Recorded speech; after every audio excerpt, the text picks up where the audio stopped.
Hello students. हम यहाँ पर अपने प्रीवियस टॉपिक को ही कंटिन्यूशन में ले रहे हैं और लास्ट जो हमने टॉपिक पढ़ा था वो था method of separation of variable, जहाँ पर मैंने आपको सिंपल क्वेश्चन किस तरह से करते हैं वो लिया, समझाया मेथड कि किस तरह से आप काम करेंगे। और आज इस वीडियो में मैं कुछ और एग्जाम्पल्स ले रही हूँ। इम्पॉर्टेंट एग्जाम्पल्स हैं सारे और मेथड भी आपका ये इम्पॉर्टेंट है। तो यहाँ से आपका क्वेश्चन 10 मार्क्स का कंफर्म रहता है, ऑलवेज मिलता है। ऐसा कभी नहीं हुआ कि आपको method of separation of variable का कभी क्वेश्चन ना मिला हो। ऑलवेज यहाँ से क्वेश्चन मिलता है, तो हर टाइप का क्वेश्चन वीडियो में कवर किया है। तो चलिए आज जो हम क्वेश्चन लेने जा रहे हैं, ये क्वेश्चन है आपके पास कि solve PDE del u over del t equals to del u over del x minus 2u। हमेशा पीडीई तो सिंपल सी जैसी होगी हम उसी तरीके से सॉल्व करेंगे। हर क्वेश्चन में इंपॉर्टेंट होती है उसकी गिवन कंडीशन। तो यहाँ गिवन कंडीशन एक सिंगल ही कंडीशन है, लेकिन सिंगल कंडीशन में यहाँ दो टर्म है, एक है 10 e raise to the power minus 6 और minus 6 e raise to the power minus 3y। ये क्वेश्चन और सिंपल हो सकता था अगर यहाँ सिर्फ एक सिंगल टर्म होती, या तो 10 e raise to the power minus x होता या 6 e raise to the power minus 4x होता।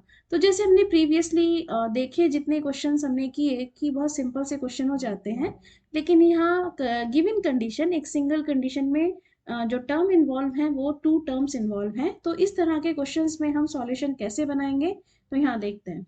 तो यहाँ पर जो हमारा क्वेश्चन है वो आपको देखकर पता चल रहा है कि ये यहाँ पर फंक्शन है u, और u हमारा यहाँ डिपेंड करता है x और t पर, क्योंकि पार्शियल डेरिवेटिव है x और t के। तो यहाँ पर आप जो सॉल्यूशन लेके चलेंगे, u is a function of capital x capital t, जहाँ x आपका स्मॉल x का फंक्शन होगा और कैपिटल t स्मॉल t का फंक्शन होगा। तो चलिए यहाँ से सॉल्यूशन हम स्टार्ट करते हैं। Let solution be u equals to capital x capital t, this is equation number 1। अब जो भी क्वेश्चन में पार्शियल डेरिवेटिव इन्वॉल्व है वो फाइंड आउट कर लेते हैं। So del u over del t, meaning x को कांस्टेंट रखा, differentiation of capital T with respect to t, this is x t dash. Second मेरे पास डेरिवेटिव जो रिक्वायर्ड मुझे चाहिए वो है del u over del x. इस केस में कैपिटल टी कांस्टेंट हो गया और x का डेरिवेटिव होगा dx over d small x। तो आप इसे लिख सकते हैं टी एक्स डैश, और कोई डेरिवेटिव यहाँ हमें रिक्वायर्ड नहीं है। दोनों वैल्यू हम गिवन क्वेश्चन में पुट करते हैं। तो फर्स्ट है del u over del t, meaning x t dash equals to del u over del x, meaning t x dash minus का 2u, और u हमने लेट किया हुआ है एक्स टी। तो और इसके बाद आपको बताया है कि जब भी आप इस तरह की वैल्यू पुट करते हैं तो नेक्स्ट स्टेप आपको बताया गया है कि आप पूरे इक्वेशन को डिवाइड किससे कर लें, सॉल्यूशन से डिवाइड कर लें। सो डिवाइड बाय, और सॉल्यूशन हमने लिया है एक्स टी, तो हमने कंप्लीट इक्वेशन को डिवाइड कर दिया। So x t divided by x t dash divided by x t, x से x कैंसिल हो जाएगा, so t dash by t equals to, again x t से डिवाइड करेंगे, t से t कैंसिल होगा, so x dash over x minus का 2। अब आप देखते हैं कि इस सिचुएशन पर आपके दोनों वेरिएबल खुद से सेपरेट हो गए, आपको कोई टर्म इधर से उधर ट्रांसफर नहीं करनी पड़ी। सो मेथड ऑफ सेपरेशन यहाँ बन चुका है। अब आप क्या करें, इसे एनी कांस्टेंट k लेट कर लें, k is arbitrary constant, let k हमने ये ले लिया। अब हमें t निकालना है, x निकालना है, तो फर्स्ट को k के साथ इक्वेट किया, तो फर्स्ट इक्वेशन फॉर्म कर लेते हैं, t dash upon t equals to k। यहाँ से आपके पास इक्वेशन बन गई, this is t dash minus का k t इक्वल्स टू 0। आप इसे लिख सकते हैं d ऑफ t माइनस का k of t equals to 0, meaning d minus का k of t equals to 0। Right hand side फिर से आपको यहाँ 0 मिला है, इसका मीनिंग सॉल्यूशन में जो पी का पार्ट है वो 0 रहेगा। तो capital T equals to c f only, और सी एफ के लिए मुझे यहाँ रिक्वायर्ड है इसकी ऑक्सिलरी इक्वेशन। तो ऑक्सिलरी इक्वेशन आप देखेंगे कि ये बनता है m minus k equals to 0, so m equals to k. अगर m इक्वल्स टू के आपके पास ये आ गया तो अब आप इजीली कैपिटल T की वैल्यू ले सकते हैं। So c1 e raise to the power k, और क्योंकि capital T is a function of small t, so c1 e raise to the power k t, ये आपके पास इसका सॉल्यूशन आ जाता है। इस सॉल्यूशन को मैंने यहाँ हाईलाइट किया क्योंकि ये सॉल्यूशन मुझे आगे रिक्वायर्ड होगा, तो यहाँ डाल लेते हैं, दिस इज इक्वेशन नंबर 2। अब मेरे पास नेक्स्ट इक्वेशन के कॉरस्पॉन्डिंग हम नेक्स्ट सॉल्यूशन निकालते हैं। यहाँ पर अब मैं इक्वेट करने जा रही हूँ x, तो ये इक्वेशन है मेरे पास x dash upon x minus का 2, this is equals to k। आप यहाँ पर इक्वेशन बनाएंगे, this is x dash minus का 2x इक्वल्स टू kx। आप ले सकते हैं this is d of x minus का 2x माइनस का kx, this is equals to 0। और ये आपके पास इक्वेशन बन गई d minus 2 minus k of x equals to 0। अब आप यहाँ से भी बहुत इजीली देख पा रहे हो कि राइट हैंड साइड 0 है, तो कैपिटल X आपके पास रहेगा CF ओनली। और इसके लिए अगर हम इसकी ऑक्सिलरी इक्वेशन देखें तो m माइनस कॉमन लेते हुए this is 2 plus k, this is equals to 0। तो यहाँ से आपको m मिल जाता है, this is k plus 2। So आपके पास कैपिटल X आ गया। नेक्स्ट आर्बिट्री कांस्टेंट C2 आपने ले लिया, e raise to the power k plus 2 into x, this is equation number 3। और ये आपने निकाल लिया x की वैल्यू। अब देखिए आपने सॉल्यूशन क्या लेट किया था, आपने जो सॉल्यूशन लेट किया था वो सॉल्यूशन यूज करिए। सो हमने इक्वेशन 1 का यूज किया जो हमने सॉल्यूशन लेट किया था। ये सॉल्यूशन था u equals to x t, x हमारे पास है, t हमारे पास है, हम ये दोनों वैल्यू यहाँ पर पुट करते हैं। सो सॉल्यूशन हमारे पास कन्वर्ट हो गया, ये सॉल्यूशन बना u x t equals to x की वैल्यू हमने पुट कर ली C2 e raise to the power k plus 2 into x, and capital T हमने पुट कर लिया, this is C1 e raise to the power KT। तो C1 C2 दोनों arbitrary constant है, C1 C2 एक साथ ले लिया, e raise to the power दोनों पावर हम ऐड कर सकते हैं, so KT plus K plus 2 into x, ये हमारे पास सॉल्यूशन बना। अब हमारे पास हम अपनी इसकी गिवन कंडीशन को देखते हैं। अब स्टार्टिंग में बताया था कि इसकी गिवन कंडीशन में दो टर्म है, तो अब आप कोशिश करिएगा कि जब भी हम कोई बाउंड्री कंडीशन या गिवन कंडीशन को अप्लाई करें उससे पहले हम अपने इक्वेशन का मोस्ट जनरल सॉल्यूशन बनाएं। ये हम आगे के सारे क्वेश्चंस में यही प्रोसीजर अप्लाई करेंगे। तो हम ये अपना स्टेप फिक्स कर लें कि हमें कंडीशन जब हम लगा रहे हैं तो हम उसका मोस्ट जनरल सॉल्यूशन लिखें। तो मोस्ट जनरल सॉल्यूशन हम कैसे लिखते हैं, UXT, जो भी आपके पास यहाँ कांस्टेंट बचे हैं C1 C2, इसको हमने कंबाइंड कर दिया bn का meaning C1 C2 e raise to the power KT plus k plus 2 into x.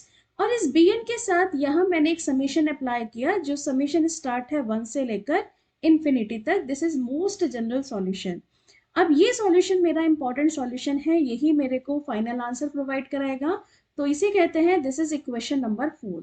अब आपके पास जो कंडीशन गिवन है उसका यूज करते हैं। तो देखिए गिवन कंडीशन आपको क्या गिवन है, दिस इज UX0, ये आपको गिवन कंडीशन है 10 e raise to the power minus x minus का 6 e raise to the power minus का 4x। अब ये कंडीशन बताता है कि ये जो u फंक्शन है x और t का, वहां t को किससे रिप्लेस कर दो, 0 से, तब आपको u की वैल्यू क्या है, आपके पास 10 e raise to the power minus x minus 6 e raise to the power minus 4x। तो हमारे पास जो सॉल्यूशन है, इस सॉल्यूशन के अंदर हम पुट करने जा रहे हैं t इक्वल्स टू 0। और जैसे ही t 0 पुट करेंगे u को हम रिप्लेस कर लेंगे 10 e raise to the power minus 6 e raise to the power minus 4x। तो चलिए इक्वेशन नंबर 4 का यूज करते हैं, जो हमारे पास फाइनल सॉल्यूशन है।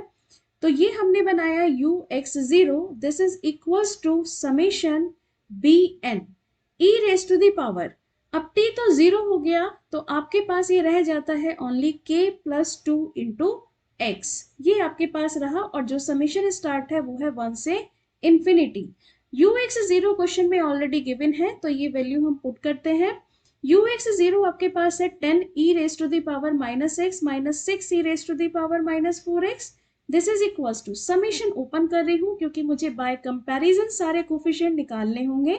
तो n इक्वल्स टू 1 अगर पुट करें तो b1 ये आ गया e raise to the power k plus 2 into x, second n की वैल्यू 2 रखें तो नेक्स्ट आपके पास बना b2 e raise to the power k plus 2 into x, next आप रख लें b3 e raise to the power k plus 2 into x, up to so on. तो यहाँ पर जब आप मोस्ट जनरल सॉल्यूशन बना लेते हैं फिर क्वेश्चन करने में कोई प्रॉब्लम नहीं। यहाँ 2 टर्म दी हो लेफ्ट हैंड साइड, 3 टर्म दी हो, 4 दी हो, कोई प्रॉब्लम नहीं आएगी अगर आपने अपना आंसर समीशन फॉर्म में लिखा है। अब आप वन बाय वन कंपैरिजन करते जाइए। देखिए फर्स्ट टर्म का कंपैरिजन मैं फर्स्ट टर्म के साथ कर रही हूँ, left hand side right hand side. तो सबसे पहले कांस्टेंट टर्म देखते हैं, आपके पास है 10। राइट हैंड साइड में फर्स्ट टर्म का जो कांस्टेंट टर्म है b1, तो b1 की वैल्यू आपको मिल जाती है 10। अब हम e raise to the power में देखते हैं, e raise to the power में x का कोफिशिएंट, तो x का कोफिशिएंट आपके पास है -1। और यहाँ पर अगर हम राइट हैंड साइड में देखें तो x का कोफिशिएंट आपके पास रखा है, दिस इज k+2। तो यहाँ से आपको k की वैल्यू मिल जाएगी, तो ये आपके पास k आ जाता है, दिस इज -3। एक सेट आपके पास ये आ गया। इसका मीनिंग जब आप b1 की वैल्यू 10 पुट कर रहे हैं, उस केस में k1 की k की वैल्यू आप क्या पुट करेंगे, -3। चलिए अब सेकेंड टर्म का कंपैरिजन करते हैं, दिस इज b2। अब सेकेंड टर्म आपके पास है, दिस इज -6। तो b2 की वैल्यू डायरेक्टली आपको दिखती है, दिस इज -6। अब एक्सपोनेंशियल के टर्म देखिए, x का कोफिशिएंट आपके पास रखा है -4 और यहाँ x का कोफिशिएंट आपके पास रखा है k+2। तो ये आपको k की वैल्यू प्रोवाइड करा देता है -6। ये आपके पास सेकेंड टर्म के कंपैरिजन से है, मीनिंग जब आप अपने आंसर में b2 पुट करेंगे -6, उस केस में k की वैल्यू आप पुट कर रहे होंगे -6। अब मेरे पास लेफ्ट हैंड साइड और कोई टर्म नहीं बची, सारे टर्म्स के कंपैरिजन कंप्लीट हो चुके हैं। इसका मीनिंग इसके आगे की जितनी भी टर्म है, यहाँ से ये सारे टर्म जीरो हैं। तो ये मुझे क्या मिलता है, दिस इज b3 b4, आगे हम जितना भी आगे जाएं, ये सारी वैल्यूज आपके पास कोफिशिएंट की वैल्यू है 0। इसका मीनिंग मेरे आंसर में सिर्फ दो ही टर्म एग्जिस्ट करेंगी, वो टर्म होंगी b1 एंड b2। अब हम अपने फाइनल आंसर को लिख रहे हैं और आंसर हमें कहाँ से मिलेगा, इक्वेशन नंबर 4 से, जो हमने मोस्ट जनरल सॉल्यूशन बनाया। तो इक्वेशन नंबर 4 से अपना आंसर लिखते हैं। इक्वेशन नंबर 4 में अब हमें ये तो समझ में आ चुका है कि आंसर में कितने टर्म्स होंगे, b1 एंड b2। तो जहां समेशन है उसे ओपन करके लिखिएगा।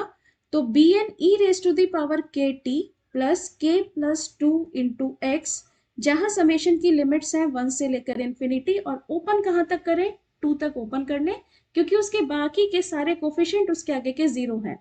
तो आंसर में फर्स्ट टर्म मिलेगी b1 e raise to the power kt plus k+2 into x.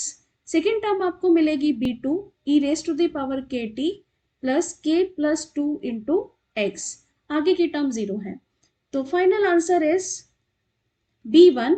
b1 आपको मिला हुआ है 10, तो आपने ये वैल्यू पुट करी 10 e raise to the power, जब b1 10 है तब k-3 पुट करना है, तो आपने पुट किया -3t plus -3 plus 2 into x. अब आते हैं b2। b2 हमें मिला है -6, तो b2 की वैल्यू आपने रखी -6 e raise to the power, जब b2 -6 रखा है तो k भी -6 है, तो ये आपके पास आ गया -6 into t plus -6 plus 2 into x. तो answer is 10 e raise to the power -3t -x, और ये आपके पास आ गया -6 e raise to the power -6t and -4x। This is final answer. ये आपको इसके अकॉर्डिंग आंसर मिला। तो आई थिंक आपको ये चीज क्लियर हो गई होगी कि अगर मुझे कंडीशन में 2 टर्म 3 टर्म 4 टर्म कितनी भी हो, अगर हम अपना मोस्ट जनरल सॉल्यूशन लिख पा रहे हैं तो हम इजीली कंपैरिजन से आंसर निकाल सकते हैं।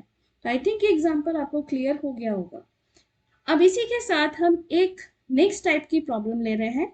तो प्रॉब्लम देखकर आपको समझ में आ जाएगा कि क्यों मैंने इसको वीडियो में डाला है। देखिए यहाँ पर क्वेश्चन आपके पास क्या है और इसकी गिवन कंडीशंस को ध्यान से देखिए। आपके पास है solve partial differential equation del z over del x plus del 2z over del y square. यहाँ कितनी कंडीशंस गिवन है, यहाँ एक कंडीशन गिवन नहीं है, यहाँ 3 कंडीशंस गिवन है, 1 2 3। तो मोर देन 1 कंडीशन भी पॉसिबल है किसी क्वेश्चन में। तो हम काम किस तरह से करें, मोर देन 1 कंडीशंस हैं, काम करने का तरीका वही होगा जो अभी आपने पढ़ा, लेकिन कंडीशन कैसे रखेंगे वो मैं आपको यहाँ सिखा रही हूँ। और ये क्वेश्चन तो अभी रिसेंट में ही आया है, ये क्वेश्चन 21 और 22 में पूछा गया है, अभी का क्वेश्चन है। तो देखिए इस सॉल्यूशन में करने के लिए आपको ये क्वेश्चन तो समझ में आ गया होगा कि z किसका फंक्शन है। क्वेश्चन देखकर z is a function of x and y। तो आप सॉल्यूशन क्या लेट करके चल रहे हैं, let solution is capital X capital Y, equation number 1। अब मुझे क्वेश्चन में जो डेरिवेटिव्स रिक्वायर्ड है वो मैं डेरिवेटिव्स निकाल लेती हूँ। फर्स्ट मुझे रिक्वायर्ड है del z upon del x, इसका मीनिंग y को कांस्टेंट रखेंगे और x को डिफरेंशिएट करेंगे, तो हमने x को डिफरेंशिएट कर दिया और आपने इसे लिखा y x डैश। अब आपको रिक्वायर्ड है del two z over del y square, meaning first of all first partial derivative चाहिए होगा del z upon del y. तो विद रिस्पेक्ट टू y कर रहे हैं तो x आपके पास कांस्टेंट आ गया और कैपिटल Y का डेरिवेटिव आ गया आपके पास y डैश। इसी को अगेन डिफरेंशिएट कर लो, del two z upon del y square, फिर से आपके पास x कांस्टेंट आ गया और y डैश का डेरिवेटिव आ गया y डबल डैश, और कोई टर्म मुझे इसमें रिक्वायर्ड नहीं है। अब ये वैल्यू हम अपने इक्वेशन में पुट करते हैं। तो first term del z over del x meaning y x dash plus x y double dash, this is equals to 0।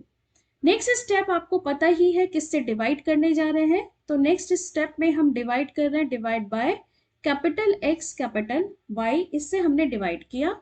तो जैसे ही हम डिवाइड करेंगे ये इक्वेशन कन्वर्ट हो जाएगी x dash upon x plus y double dash upon y, this is equals to 0।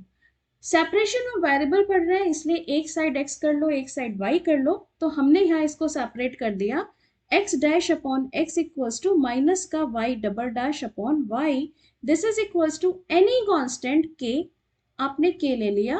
Question के according आप पे डिपेंड करता है, आप इसे p स्क्वायर से भी कर सकते हैं माइनस p स्क्वायर से भी कर सकते थे, जो आपको कांस्टेंट रखना है वो आप रख लें।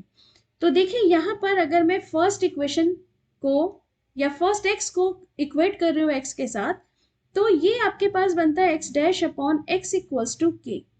आपके पास ये इक्वेशन फॉर्म हो गई, this is x dash minus का kx इक्वल्स टू 0, और आप इसे लिख सकते हैं d of x derivative of x minus का kx इक्वल्स टू 0, तो ये आपके पास बन गया d माइनस का k of x equals to 0।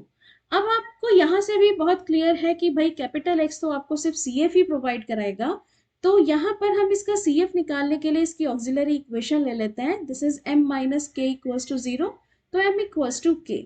तो आप डायरेक्टली लिख सकते हैं कैपिटल एक्स आपके पास आ गया C1 e raise to the power capital k, और कैपिटल एक्स आपके पास जो फंक्शन है वो स्मॉल x का है, इसलिए answer C1 e raise to the power kx। और ये मैं हाईलाइट कर देती हूँ क्योंकि ये मुझे अपने आंसर में रिक्वायर्ड होगा, ये आपने हाईलाइट किया, this is equation number 2। Second solution हम फाइंड आउट करते हैं, तो सेकेंड सॉल्यूशन के लिए सेकेंड इक्वेशन ले रहे हैं। अब हमें y के कॉरेस्पॉन्डिंग लेना है, और यहाँ पर है माइनस का y double dash upon y equals to k, ये पार्ट है। इसके कॉरेस्पॉन्डिंग अगर हम ले तो ये हमारे पास क्या बनता है, देखिए ये आपके पास बनता है माइनस का y double dash equals to k y, आप इसे लिख सकते हैं y double dash plus K Y equals to 0, और y डबल डैश को आप लिख सकते हैं derivative of y 2 times plus K Y equals to 0। तो यहाँ इक्वेशन आपके पास बनती है, this is D square plus के ऑफ y इक्वल्स टू 0, फिर से pi की वैल्यू 0 होगी, तो ऑक्सिलरी इक्वेशन इसकी अगर आप लिख लें तो ये आपको मिलेगा, this is m square plus K equals to 0। Roots निकाल लें तो रूट्स आपको इसके मिलेंगे imaginary plus minus under root K iota. जब हमारे पास इमेजिनरी रूट्स होते हैं तो उसके कॉरेस्पॉन्डिंग हम CF कैसे लिखते हैं, तो CF लिखने का तरीका मैं यहाँ पर बता देती हूँ। अगर रूट आते हैं alpha plus minus iota beta के फॉर्म में, तो CF आप लिखते हैं e raise to the power alpha into जो भी वेरिएबल आप यूज कर रहे हैं, मान लीजिए x यूज कर रहे हैं, and C1 cos imaginary part beta है, this is cos beta x plus C2 sin beta x। ये बेसिक फॉर्मूला है CF लिखने का जो आपने ऑलरेडी इससे पहले ऑर्डिनरी में पढ़ा था। तो मेरे पास है, देखिए रियल पार्ट तो इसका 0 है, तो e raise to the power 0 बनेगा, लेकिन ये जो हम आंसर लिखेंगे वो y का लिख रहे हैं, तो स्मॉल y के फॉर्म में ये आंसर आएगा। तो चलिए स्टार्ट करते हैं। C1 मैं ऑलरेडी पहले यूज कर चुकी हूँ, so C2 cos under root K Y plus C3 sin under root K Y, और ये सॉल्यूशन किसका का है, कैपिटल Y का, तो कैपिटल Y की वैल्यू आ गई C2 cos root K Y plus C3 sin root K Y, ये आपके पास आ गया, दिस इज y जो हमें रिक्वायर्ड था, और हम इसकी हेल्प से अपना फाइनल आंसर लिख रहे हैं, दिस इज इक्वेशन नंबर 3। अब आपने सॉल्यूशन क्या लेट किया था, जो इक्वेशन 1 लेट करी थी उसका यूज करिए। ये आपने लेट किया था z equals to capital X capital Y, दोनों वैल्यू आप निकाल चुके हैं, तो फाइनल आंसर को फॉर्म करते हैं। तो ये आपके पास फाइनल आंसर बना, z is a function of X Y, capital X is c1 e raise to the power kx and second answer is c2 cos under root ky plus c3 sin under root ky, और ये डाल लेते हैं। This is equation number 4। अब हमें इस equation number 4 से आगे प्रोसीड करना है। ये आपके पास इसका फाइनल सॉल्यूशन है। अब जो भी इसमें गिवन कंडीशन है वो मैं साइड में दोबारा से लिख देती हूँ। फर्स्ट कंडीशन आपको दिखाती हूँ क्वेश्चन में, क्योंकि अब मुझे कुछ आर्बिट्री कांस्टेंट निकालने हैं। देखिए 3 कंडीशन है, zx 0, zx पाई, z 0 y। तो तीनों कंडीशन हम यहाँ दोबारा ले लेते हैं कि फर्स्ट हमारे पास कंडीशन है zx 0, तो zx 0 आपको गिवन है, this is equals to 0, this is condition number A. Second है zx पाई, ये भी आपको 0 गिवन है, this is condition number B. And next condition आपको गिवन है z0y, और z0y की वैल्यू गिवन है, this is 4 sin 3y and this is condition number C. Numbering कर दी। तो सबसे पहले फर्स्ट कंडीशन अप्लाई करते हैं।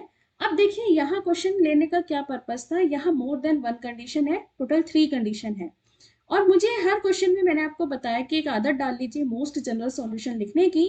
तो मैं कहाँ पे मोस्ट जनरल सॉल्यूशन यूज करूँ या किस स्टेप पर यूज करूँ, तो मेरी कोशिश क्या होगी कि मैं पहले फर्स्ट लगा लूँ, फिर मैं उसके बाद सेकंड लगा लूँ, जब मेरी एक कंडीशन लास्ट की बच जाए, ये कंडीशन यहाँ तक मैं लगा लूँ, जब मैं सी पर पहुंचूं तो सी पर पहुंचने से पहले मैं मोस्ट जनरल सॉल्यूशन लिखूं, क्योंकि वहां मेरे कुछ कांस्टेंट कम हो चुके होंगे।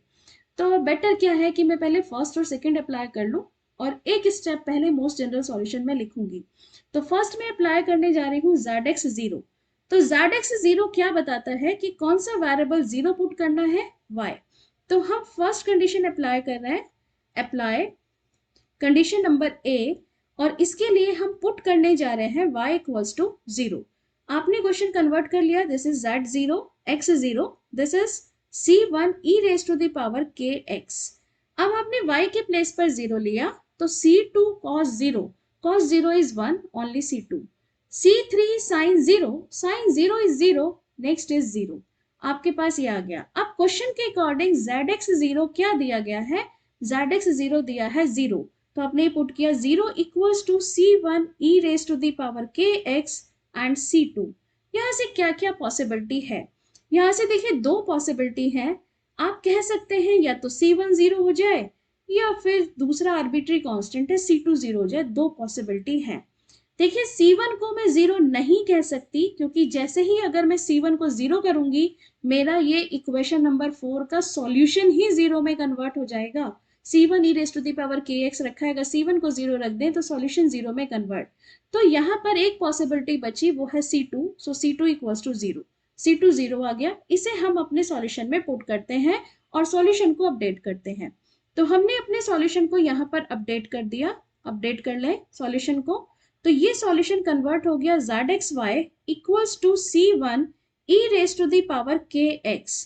c2 0 हो चुका है, रिमेनिंग टर्म रह गई c3 sin under root ky। ये मेरे पास आ गया updated solution, this is equation number 5।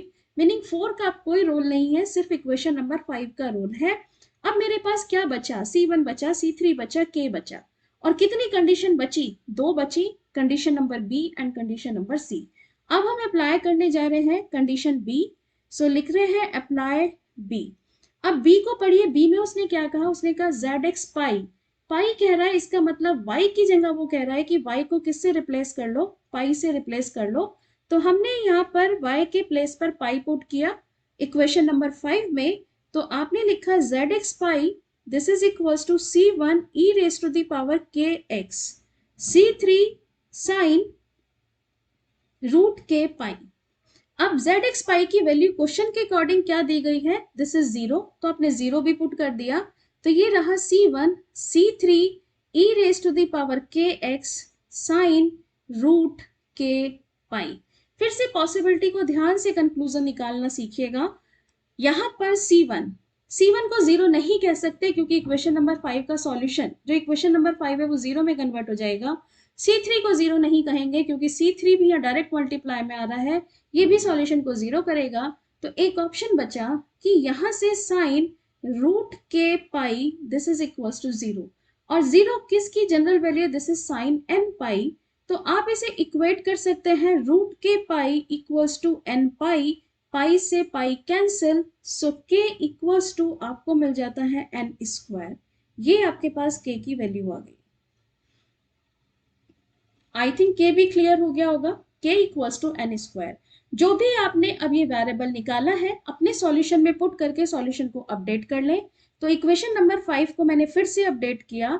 So z x y this is equals to c1 c3 e raise to the power k meaning n square x sin under root k means n y. This is equation number 6. This is general solution, या मैं कहूं this is updated solution. अभी general पे नहीं पहुंचे, दो condition लगा चुके हैं, लास्ट कंडीशन बची है। अब लास्ट कंडीशन कहती है z0y, कंडीशन नंबर सी। अब कंडीशन नंबर सी में z0y है। अब इस कंडीशन को लगाने से पहले मैं इसका जनरल सॉल्यूशन लिखूंगी। तो आई थिंक आपको मेरा करने का तरीका समझ में आ गया होगा। जब एक कंडीशन रह गई लगाने से, उससे पहले इसका मोस्ट जनरल सॉल्यूशन बना लिया। तो हमने इसका मोस्ट जनरल सॉल्यूशन यहाँ पर ले लिया और लिखने का तरीका भी आपको सिखाया zxy। c1 c3 को आपने किसी दूसरे कांस्टेंट से रिप्रेजेंट कर लिया bn, इसके प्लेस पर bn, बाकी का एज इट इज लिखते चले गए जो भी आपका सॉल्यूशन बना है साइन ny, और bn के साथ आपने एक समेशन अप्लाई कर दिया जनरल बनाने के लिए और लिमिट ले ली 1 to infinity. This is equation number 7। अब मेरे पास ये सॉल्यूशन है, मेरा मोस्ट जनरल सॉल्यूशन ये काम करेगा। अब इस पर मैं कंडीशन लगाने वाली हूं, अप्लाई कंडीशन सी, ये है z0y। तो हमारे पास इस कंडीशन को अप्लाई करते हैं, अप्लाई कंडीशन सी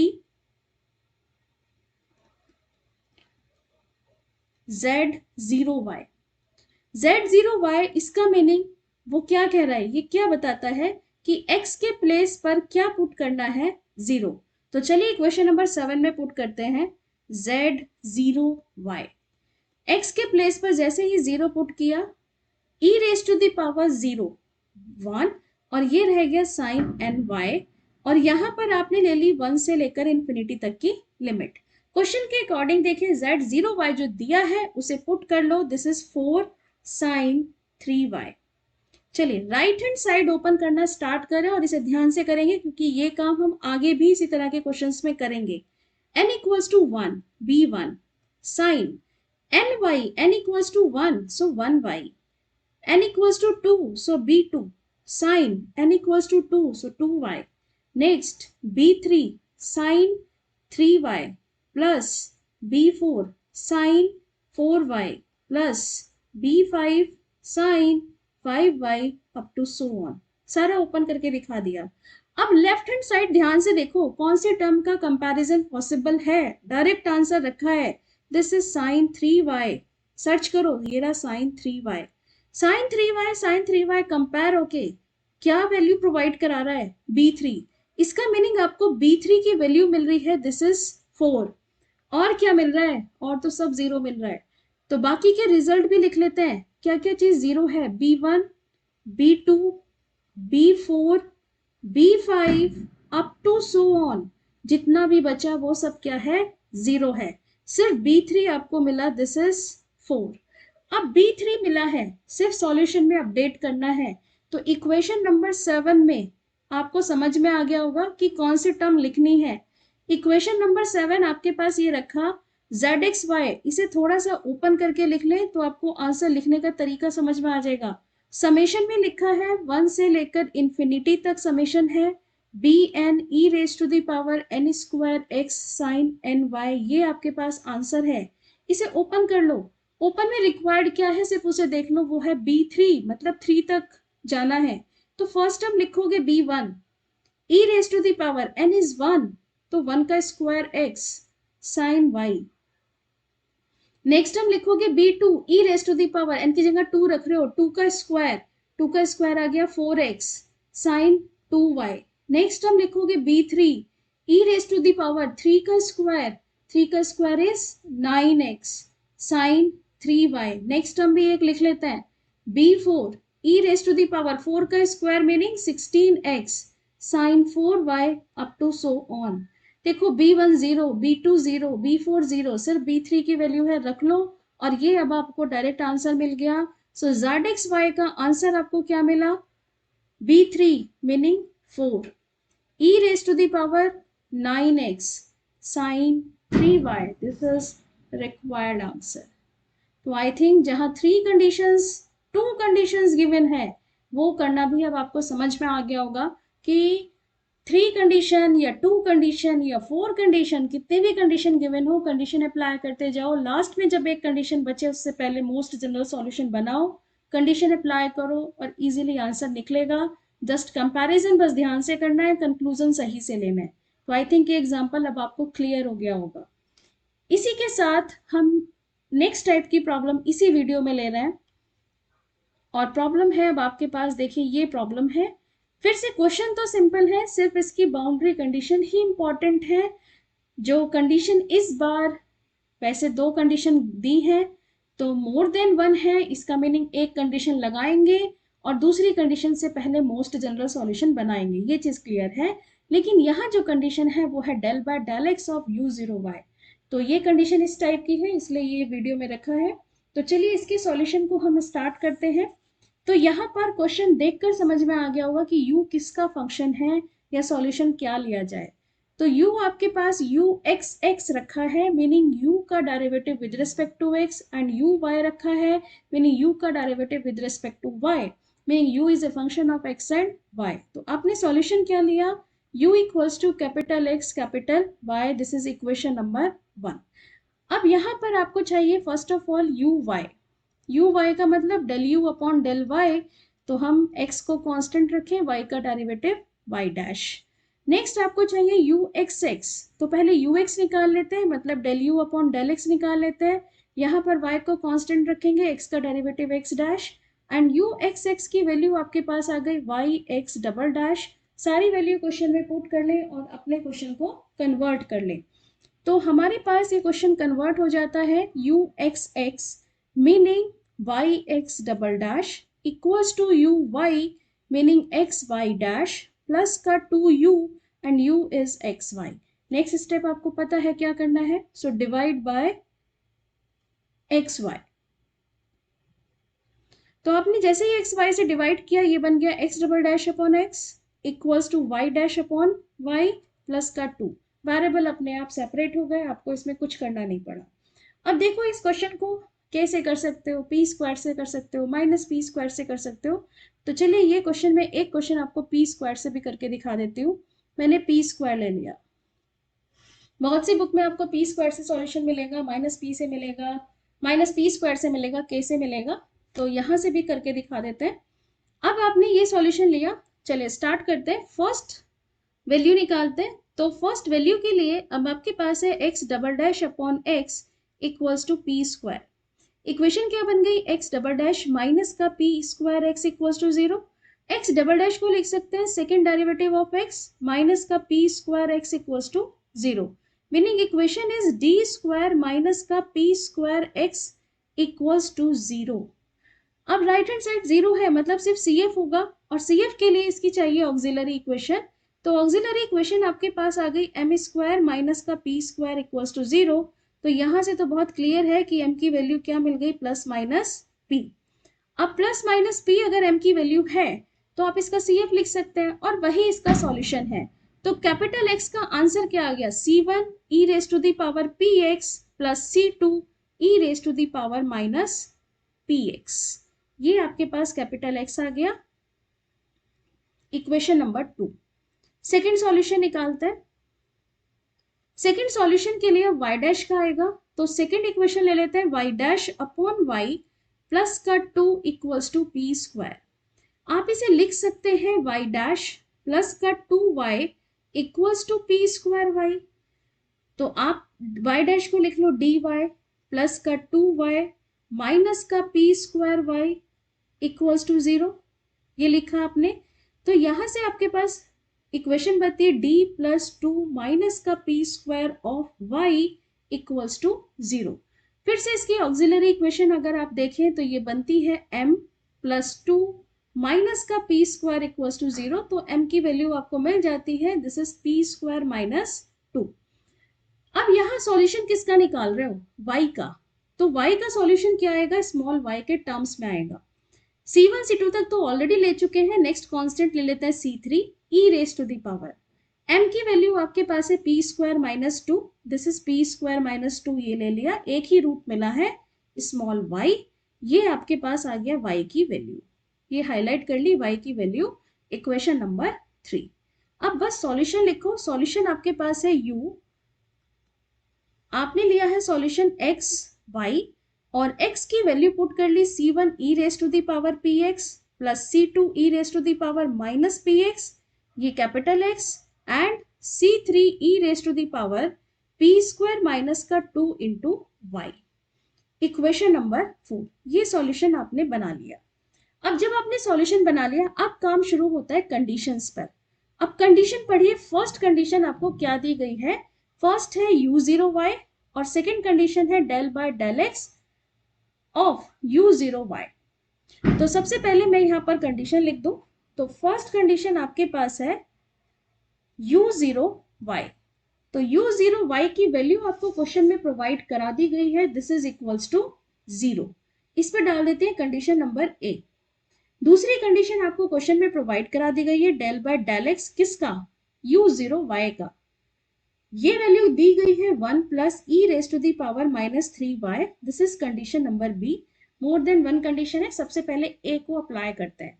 अब ए अप्लाई कर रहे हैं, अप्लाई कंडीशन ए, क्या कहता है कंडीशन ए, u0y मतलब x को क्या रिप्लेस कर दो, x को रिप्लेस कर दो 0 से, तो करते हैं इक्वेशन नंबर 4 में।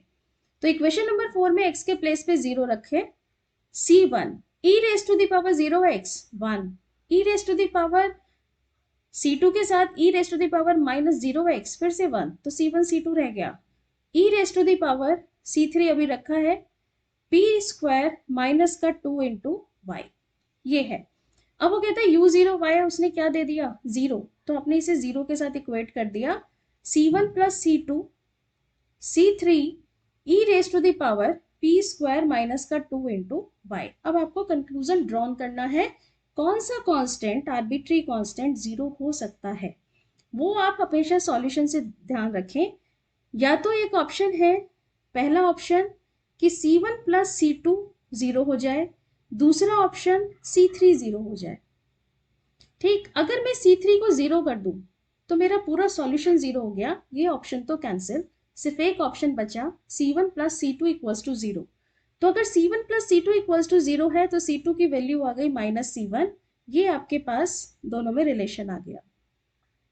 इस रिलेशन को अपनी सॉल्यूशन में अपडेट कर लो और इक्वेशन नंबर 4 को चेंज कर लो। तो सॉल्यूशन अपडेट किया, uxy this is equals to c1 e raise to the power px, c2 की जगह minus c1 e raise to the power minus px, c3 e raise to the power p square minus का 2 into y, equation number 5। ये बना लिया आपने solution. अब देखिए आपने अपनी कंडीशन को अपडेट कर लिया। अब यहाँ पर कितनी कंडीशन बची, आप कहेंगे सिर्फ अब एक ही कंडीशन बची है, वो है डेल बाय डेल एक्स की। एक कंडीशन से पहले इसका मोस्ट जनरल सॉल्यूशन लिखना है।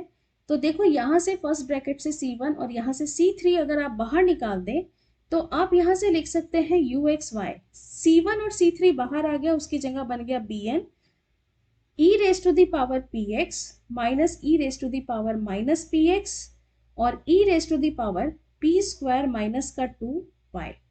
क्या किया है, c1 c3 के प्लेस पर bn लिख दिया है और bn से पहले हम लगा रहे हैं समेशन, क्योंकि मोस्ट जनरल सॉल्यूशन की बात कर रहे हैं 1 से लेकर इंफिनिटी, और लिख देते हैं this is most general solution.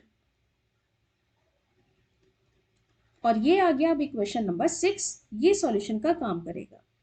अब कंडीशन बी को पढ़ो। कंडीशन बी क्या कहती है कि भाई u को डिफरेंशिएट कर लो सबसे पहले विद रिस्पेक्ट टू x, जो आए उसके अंदर x को किससे रिप्लेस कर दो, 0 से। तो अब आप नेक्स्ट स्टेप में इक्वेशन नंबर 6 को डिफरेंशिएट कर रहे हैं विद रिस्पेक्ट टू x। तो del u upon del x आपको मिल जाएगा del u upon del x. Summation b n तो कांस्टेंट है, with respect to x y as a constant, तो ब्रैकेट पर आते हैं e raise to the power p x का derivative e raise to the power p x और P x का derivative p minus e raise to the power minus p x का derivative minus p x और minus p x का derivative this is minus p और बाकी की term as it is ही रहेंगी p square minus two into y. ये आपने डिफ्रेंशिएट कर लिया। थोड़ा सा सिंप्लीफाई करके लिखते हैं। पी को आपने बाहर ले लिया समेशन बी एन, पी आपने बाहर लिया तो e raise to the power p x plus E raise to the power minus का p x e raise to the power p square minus का टू वाई। ये आपके पास del u upon del x बन गया this. अब वो कहता है इस del u upon del x में एक्स को किससे रिप्लेस कर दो, जीरो से। तो अब कंडीशन अप्लाई करते हैं। सो अप्लाई कंडीशन बी और वो कहता है इसमें एक्स को जीरो से रिप्लेस कर रहा है। तो डेल बाय डेल एक्स को जीरो से रिप्लेस कर रहा है। This is equals to summation b n. ये समेशन की लिमिट 1 से इन्फिनिटी ही चल रही है तो बाद में हम 1 से इन्फिनिटी अप्लाई कर देंगे। पी एक्स को जीरो से रिप्लेस किया, e raised to the power 0 1 e raised to the power 0 1 e raised to the power p square minus 2 into y। क्या बन गया, बन गया summation 2 bn e raised to the power p square minus 2 into y और ये है 1 से infinity. और क्वेश्चन के अकॉर्डिंग देखो ये दिया क्या है, ये दिया है कंडीशन बी में देखो 1 plus e raised to the power minus 3y। इसकी वैल्यू हम पुट कर लेते हैं। This is 1 plus E raise to the power minus का 3y। अब कंपैरिजन करना है, कंपैरिजन ऑलरेडी सिखा चुकी हूं कैसे करना है। तो ये तो एज इट इज ही रखा, समेशन को ओपन कर लेते हैं। n is 1, this is 2b1 e raise to the power p square minus का 2 into y. n is 2, so 2b2 e raise to the power p square minus 2 into y. Left hand side दो term है, चलो एक और लिख लेते हैं बाकी and so on e raise to the power p square minus 2 into y up to so on. एक एक टर्म को कंपेयर करते जाओ, वन फर्स्ट टर्म के साथ कंपैरिजन है। तो किस तरह से कंपैरिजन कर रहे हैं, वन का कंपैरिजन फर्स्ट टर्म के साथ है, इस तरह से है कंपैरिजन। ये है आपके पास टर्म। अब देखो कंपैरिजन कैसे करना है, इसे लिख लो e raise to the power 0y मतलब 1 ही है तो क्या मिलता है 2b1 मिल के क्या मिल गया 1। इसमें p रह गया, एक टर्म रह गई है p, ऊपर से कॉपी करने में ये p रह गया, दिस इज p। तो इसमें भी p मल्टीप्लाई करते जाओ, दिस इज p, यहाँ पर भी p है और यहाँ पर भी p है और ये भी p है, ये p। तो ये बना 2b1 into p, this is 2b1 into p equals to 1। अब एक्सपोनेंशियल में जो पावर है उसे कंपेयर करो, y का coefficient 0 equals to P square minus का 2। तो पी स्क्वायर की वैल्यू क्या मिल गई, पी स्क्वायर की वैल्यू मिल गई 2। पी स्क्वायर अगर 2 है तो p की वैल्यू प्लस माइनस रूट 2, ये कह सकते हैं। अब चाहे प्लस से काम कर लो या माइनस से काम कर लो। तो मुझे क्या निकालना है, मुझे तो b1 निकालना है, p तो मैंने निकाल लिया। तो b1 कितना आ गया, b1 आ गया 2 अपॉन p। इसका मीनिंग b1 आपको क्या मिल गया, b1 मिल गया this is 1 upon 2 root 2। Plus minus लगा सकते हैं या प्लस ले ले या माइनस ले ले या दोनों साइन लगा के अपना आंसर दे दे। ये आपके पास फर्स्ट टर्म का कंपैरिजन हुआ। अब सेकेंड टर्म के कंपैरिजन पर आते हैं। सेकेंड टर्म है e raise to the power minus 3y और इधर है p 2 b2 e raise to the power p square minus 2 into y. यहाँ कोफिशिएंट रखा है 1, सो 1 इक्वल्स टू ये पूरी टर्म आ गई coefficient, this is 2p b2। Exponential की टर्म y का कोफिशिएंट माइनस 3, सो p स्क्वायर माइनस का 2। अब यहाँ देखो p स्क्वायर क्या मिला, बहुत अच्छी वैल्यू मिली है, p स्क्वायर इज माइनस 1। अगर p स्क्वायर माइनस 1 है तो p की वैल्यू क्या कहेंगे, this is iota, meaning under root of minus 1 iota, p की वैल्यू आयोटा। और अगर p की वैल्यू आयोटा है तो b2 निकाल लो। b2 है 1/2p, मीनिंग 1/2 आयोटा। और तो कोई टर्म है ही नहीं कंपैरिजन के लिए, इसलिए b3, b4 ये सारे टर्म 0। इसका मीनिंग अब सॉल्यूशन अपडेट करना है, और सॉल्यूशन मुझे कहाँ से मिलेगा? सॉल्यूशन है मेरा इक्वेशन नंबर 6। अब इस इक्वेशन नंबर 6 में ये देखो सिर्फ दो चीजें निकालनी है, b1 b2, तो समेशन की सिर्फ दो ही टर्म रिक्वायर्ड है, b1 b2, बाकी तो सारी 0 है। तो हम अपने सॉल्यूशन को अपडेट करते हैं। तो सॉल्यूशन हमारे पास है uxy, this is equals to summation bn e raised to the power px minus e raised to the power minus px e raised to the power p square minus 2 into y। ये है question number 6, most general solution, जिसमें मुझे value रखनी है। तो मैं सिर्फ दो टर्म लिख लेती हूँ क्योंकि दो ही टर्म मुझे मिली है। n is 1, तो first term is b1 e raised to the power px minus e raised to the power minus px e raised to the power p square minus 2 into y। second term is b2 e raised to the power px minus e raised to the power minus px e raised to the power p square minus 2 into y। बाकी तो सारे term 0 हैं, this is uxy। b1 निकाल लिया, p निकाल लिया, सारी value put करते जाओ, फाइनल आंसर मिल जाएगा। सो uxy, अब देखो b1 क्या है, मैं इसका प्लस ले लेती हूँ, 1/2√2 ये रखा, e raised to the power p फिर से प्लस ले लेती हूँ, this is √2x minus e raised to the power minus √2x e raised to the power p square था, this is 2 minus 2 meaning 0y plus b2 निकला है 1/2y, ये आपने 1/2y रखा, e raised to the power p की value आए, सो iota x minus e raised to the power minus iota x e raised to the power p square is -1 -2, so minus का 3y। देखिए कितना कैसा answer आ रहा है। I think अब आपको ये आंसर या क्वेश्चन किस तरह से कॉम्प्लेक्स होते हैं, आई थिंक आपको ये समझ आ गया होगा, इसीलिए ये एग्जाम्पल डाला है। तो फाइनल आंसर, अगर आपको यहाँ कुछ बनती हुई टर्म्स नजर आ रही हैं तो फाइनल आंसर इज, कुछ टर्म्स शायद अब नजर आएंगी, अगर मैं एक फॉर्मूला साइड में आपको दे दूं, sine hyperbolic x, this is e raised to the power x minus e raised to the power minus x by 2, ये बन गया, दिस इज हाइपरबोलिक में जाएगा। तो 1/√2 आप इसे कंबाइंड करके लिख सकते हैं, this is sine hyperbolic √2x। दूसरा एक फॉर्मूला अगर आपको याद दिला दें, sine x e raised to the power iota x minus e raised to the power minus iota x upon 2 iota, तो आई थिंक ये अब आपको नजर आ गया होगा। तो ये आंसर बन गया sign x e raised to the power -3y, ये इसका फाइनल आंसर होगा। तो ये थोड़ा सा कॉम्प्लिकेटेड एग्जाम्पल इसीलिए डाला है क्योंकि क्वेश्चन इस तरह से भी पूछे जाते हैं। तो आई थिंक आपको ये तीनों एग्जाम्पल क्लियर हो गए होंगे, तीनों ही डिफरेंट है, तो आप इसके बेस पर अपने एग्जाम्स में क्वेश्चंस बहुत इजीली कर सकते हैं। हर टाइप का क्वेश्चन यहाँ पर कवर किया है। तो थैंक यू सो मच।